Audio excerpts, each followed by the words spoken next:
ಆತ್ಮೀಯರೇ, ಇಂದಿನ ತರಗತಿ ತಮಗೆಲ್ಲ ಸ್ವಾಗತ. ನಮ್ಮ ಕರ್ನಾಟಕದಲ್ಲಿ ದೊರೆಯುವ ಖನಿಜಗಳ ಮಾಲಿಕೆಯಲ್ಲಿ ಸಂಚಿಕೆ 2 ಇದು. ಚಿನ್ನದ ಬಗ್ಗೆ ನೋಡಿಕೊಂಡು ಬರುವ. ಪ್ರಪಂಚದ ಮೊದಲು ಸಂಶೋಧಿಸಲ್ಪಟ್ಟ ಮೊದಲ ಲೋಹವೇ ಚಿನ್ನ. ಇದು ಹಳದಿ ಬಣ್ಣದಿಂದ ಹೊಳೆಯುವ ಲೋಹವಾಗಿದೆ. ಚಿನ್ನದ ಲ್ಯಾಟಿನ್ ಹೆಸರು ಅರುಮ್. ಚಿನ್ನದ ರಾಸಾಯನಿಕ ಚಿಹ್ನೆ Au. ಚಿನ್ನದ ಪರಮಾಣು ಸಂಖ್ಯೆ 79. ಚಿನ್ನದ ಕರಗುವ ಬಿಂದು 1337.33 ಕೆಲ್ವಿನ್ ಅಂದರೆ 1064.18 ಡಿಗ್ರಿ ಸೆಲ್ಸಿಯಸ್ ಅಂದರೆ 1947.50 ಡಿಗ್ರಿ ಫ್ಯಾರನೀಟ್. ಚಿನ್ನದ ಉಪಯೋಗಗಳು. ಚಿನ್ನವನ್ನು ಅಂತಾರಾಷ್ಟ್ರೀಯ ಮೌಲ್ಯ ನಿರ್ಧಾರಿತ ಮಾಧ್ಯಮವಾಗಿ ಬಳಸುವರು. ಅಂತಾರಾಷ್ಟ್ರೀಯ ಸಾಲ ತಿರುವಳಿಯಾಗಿ ಬಳಸುವರು. ಚಿನ್ನವನ್ನು ಒಡವೆಗಳನ್ನಾಗಿ ನಾಣ್ಯಗಳ ತಯಾರಿಕೆ ಬಳಸುವರು. ತವರ ಮತ್ತು ಚಿನ್ನದ ಕ್ಲೋರೈಡ್ಗಳ ದ್ರಾವಣದಿಂದ ತಯಾರಿಸಿದ ಕೆಂಪು ಅಥವಾ ಕೆನ್ನೀಲಿಯ ವರ್ಣದ್ರವಕ್ಕೆ ಕ್ಯಾಸಿಯಸ್ ಕೆನ್ನೀಲಿ ಎನ್ನುವರು. ಇದನ್ನು ಗಾಜಿಗೆ ಬಣ್ಣ ಹಚ್ಚಲು ಬಳಸುತ್ತಾರೆ. ವೈದ್ಯಕೀಯವಾಗಿ ಚಿನ್ನದ ಎಳೆಗಳಾಗಿ ಬಳಸುತ್ತಾರೆ. ಎಲೆಕ್ಟ್ರಾನ್ ಮೈಕ್ರೋಸ್ಕೋಪ್ ತಯಾರಿಕೆಯಲ್ಲಿ ಬಳಸುತ್ತಾರೆ. ಚಿನ್ನವನ್ನು ದಾರವನ್ನಾಗಿ ಮಾರ್ಪಾಡು ಮಾಡಿ ಕಸೂತಿ ಕೆಲಸಗಳಲ್ಲಿ ಬಳಸುತ್ತಾರೆ.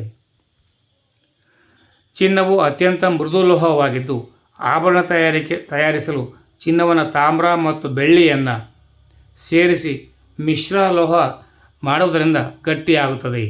ಚಿನ್ನವು ಗಾಳಿ, ನೀರು, ಆಮ್ಲ, ಪ್ರತ್ಯಾಮ್ಲಗಳೊಂದಿಗೆ ವರ್ತಿಸುವುದಿಲ್ಲ.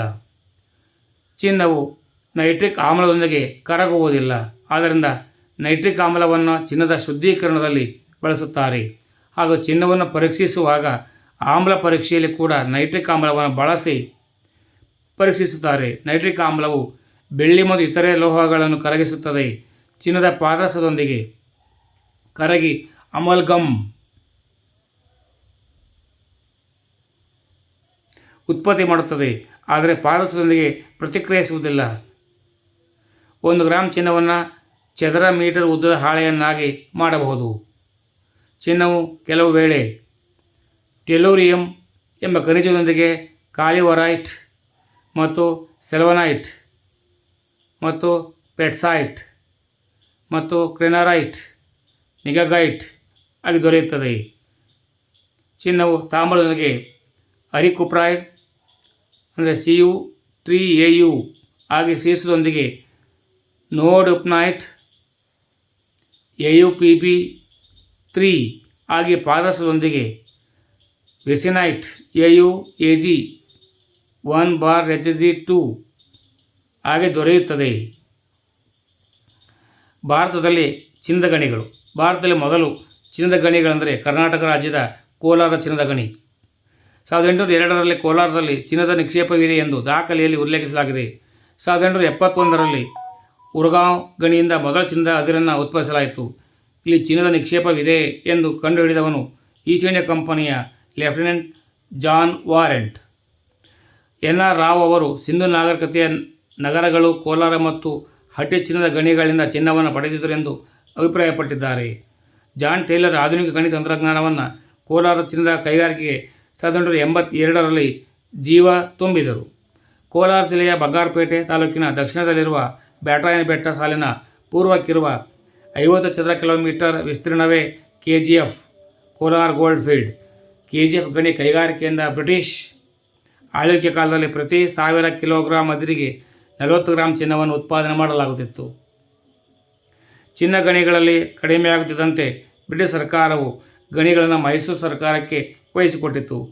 ಮೈಸೂರು ಸರ್ಕಾರವು ಸ್ವಲ್ಪ ದಿನಗಳ ನಂತರ ಕಡಿಮೆ ಉತ್ಪಾದನೆಯಿಂದಾಗಿ ಮುಚ್ಚಿತು. ನಂತರ 1958 ಡಿಸೆಂಬರ್ 1ರಂದು ರಾಷ್ಟ್ರೀಕರಣಗೊಂಡ ನಂತರ ಕೇಂದ್ರ ಸರ್ಕಾರವು ಪುನಃ ಕಾರ್ಯಾಚರಣೆಯನ್ನು ಮುಂದುವರಿಸಿತು. PEML ಎಂಬ ಸಾರ್ವಜನಿಕ ವಲಯವು KGFನ ಗಣಿಯನ್ನು ವಹಿಸಿಕೊಂಡು 1960 ಜನವರಿ 1ರಂದು ಕಾರ್ಯಾರಂಭ ಮಾಡಿತು. 2003ರಿಂದ ಚಿನ್ನದ ಉತ್ಪಾದನೆ ಕಡಿಮೆಯಾಗಿದ್ದರಿಂದ ಚಿನ್ನ ತೆಗೆಯಲು ಅತಿ ವೆಚ್ಚವಾದುದರಿಂದ ಚಿನ್ನದ ಗಣಿಯನ್ನು ಸ್ಥಗಿತಗೊಳಿಸಲಾಗಿದೆ. KGFನ ಚಾಂಪಿಯನ್ ರೀಫ್ ಗಣಿಯು ಭಾರತದ ಅತಿ 1.5 ಕಿಲೋಮೀಟರ್ ಆಳದ ಗಣಿಯಾಗಿದೆ. ಕೋಲಾರದ ಪ್ರಮುಖ ಚಿನ್ನದ ಗಣಿಗಳೆಂದರೆ 1 Mysore gold mines, tank block mines, Coromandel mines, Balghat mines, Nandidurga mines. ವಿಶೇಷ ಏನಪ್ಪ ಅಂದರೆ ಪ್ರಪಂಚದ ಅತಿ ಆಳವಾದ ಗಣಿ ಕೇಂದ್ರಗಳು: ಅಂಕೋಲಾ ಪರ್ಯಾಯ ದ್ವೀಪ 12 ಕಿಲೋಮೀಟರ್ ಆಳ. ರಷ್ಯಾದಲ್ಲಿ ಕಿಂಬರ್ಲಿ ವಜ್ರದ ಗಣಿ 3.9 ಕಿಲೋಮೀಟರ್ ಆಳ ದಕ್ಷಿಣ ಆಫ್ರಿಕಾದಲ್ಲಿದೆ. KGFನ ಚಾಂಪಿಯನ್ ರೀವ್ 1.5 ಕಿಲೋಮೀಟರ್ ಆಳ, ಇದು ಭಾರತ ದೇಶದಲ್ಲಿದೆ. ರಾಯಚೂರಿನ ಹಟ್ಟಿ ಚಿನ್ನದ ಗಣಿ. ಪ್ರಸ್ತುತ ಭಾರತದಲ್ಲಿ ಕರ್ನಾಟಕ ರಾಜ್ಯದ ರಾಯಚೂರು ಜಿಲ್ಲೆ ಹಟ್ಟಿ ಚಿನ್ನದ ಗಣಿ ಅತಿ ಹೆಚ್ಚು ಚಿನ್ನವನ್ನು ಉತ್ಪಾದಿಸುತ್ತದೆ. ಈ ಗಣಿಯು ಜಗತ್ತಿನ ಅತಿ ಪುರಾತನ ಗಣಿಗಳ ಸಾಲಿಗೆ ಸೇರಿಕೊಂಡಿದೆ. 1906ರಲ್ಲಿ ಮೆಕ್ರಲ್ಲಾನ್ ಎಂಬಾತ ದಕ್ಷಿಣ ಭಾರತದ ಚಿನ್ನದ ಗಣಿಯ ನಿಕ್ಷೇಪಗಳನ್ನು ಪರಿಶೀಲಿಸುವ ಸಂದರ್ಭದಲ್ಲಿ ಹಟ್ಟಿ ಬಳಿ ಚಿನ್ನದ ಗಣಿಗಳನ್ನು ಪತ್ತೆ ಹಚ್ಚಿದನು.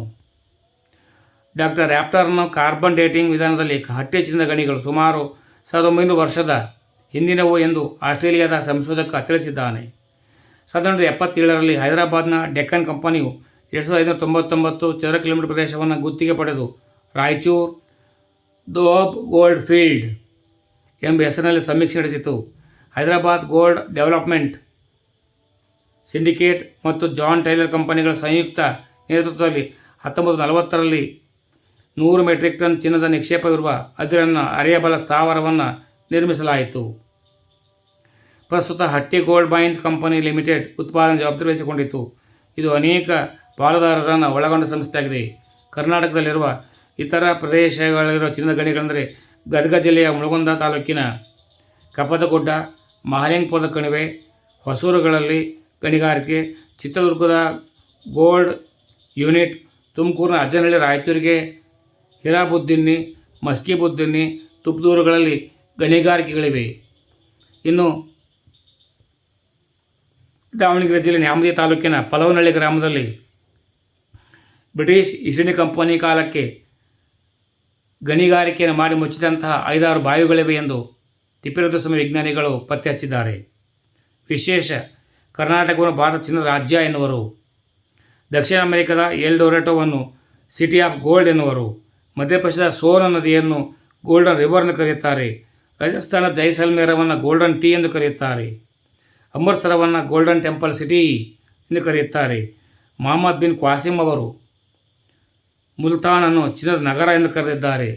ಧನ್ಯವಾದಗಳು. ಉங்கள் ಸೇವ್ ಮಾಡಿಕೊಳ್ಳಿ. ಮುಂದಿನ ದಿನಗಳಲ್ಲಿ ಉಪಯೋಗ ಬಂದೇ ಬರ್ತದೆ. ಸರ್ವರಿಗೆ ಶುಭವಾಗಲಿ. ಜೈ ಹಿಂದ್, ಜೈ ಕರ್ನಾಟಕ, ಜೈ ಭಾರತ್ ಮಾತೆ. ಸರ್ವೇ ಜನೋ ಸುಖಿನೋ ಭವಂತು. ಸರ್ವರಿಗೂ ಶುಭವಾಗಲಿ.